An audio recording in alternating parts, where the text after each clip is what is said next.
করা উঠোনের অর্ধেকখানা তো আমরা দাবি করতেই পারি। ওদিকের অংশ বাবদ বাবা যে দাম দেবেন তার থেকে ওই উঠোনের মূল্য এই এত বছরের সুদ সমেত কেটে নেন। তুমি রাতের বেলা ঘুম থেকে উঠে বসে আছো কেন? ওই একটু জল তেষ্টা পেয়েছিল, তাই উঠেছিলাম। মহাযজ্ঞী বড় বউ, সামনে একেবারে মহাযজ্ঞী। কি বিড়বিড় করছো তুমি? কিছু না। ও তুমি শো বাবু, তুমি বল। তুমি যে চিন্তা করছো তা আমি বেশ বুঝতে পারছি।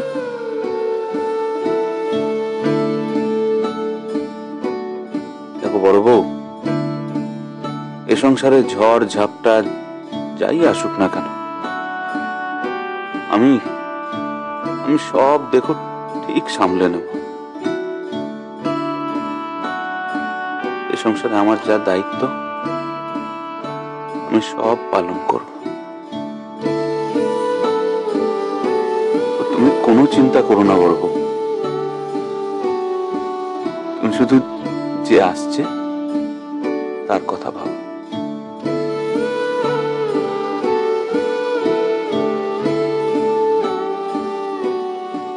তুমি যা যা বলেছো, যেমনটি বলেছো আমি তাকে বলবো। মেজগিন্নি, ভারী কপাল করে ছোঁয়াটা এই ছিল সংসারে। মেজগিন্নি, সংসারে সবকিছু এত সহজ মানে হয় না। দেখো, তার জন্য তুমি কি করেছো সেটা আর কেউ না জানুক, আমি তো জানি। সে হয়তো বাবা ঠিক মানুষটি চিনেছিল, নইলে তোমাকেই দিদি বলে ডাকবে কেন বলো?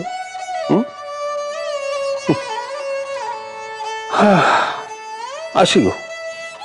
বড় ঠাকুর জামাই, আপনি সাবধানে থাকবেন কিন্তু, আর যদি কোনো বিপদ দেখেন তবে কিন্তু আমার জন্য অত ভেবো না মেজগিন্নি।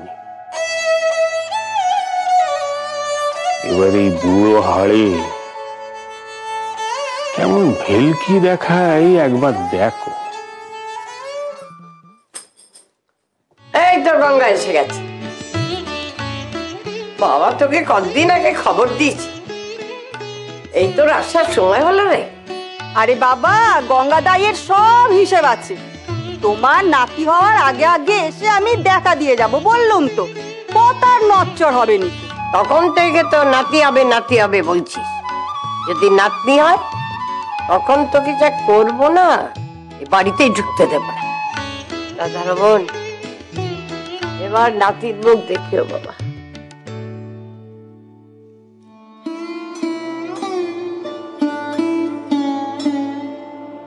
বড় ঠাকুর জামাইকে আমি যতীনের খবর আনতে পাঠিয়েছি। ঠিক করেছি কি ভুল করেছি জানি না, এছাড়া আর কিছু করার ছিল না।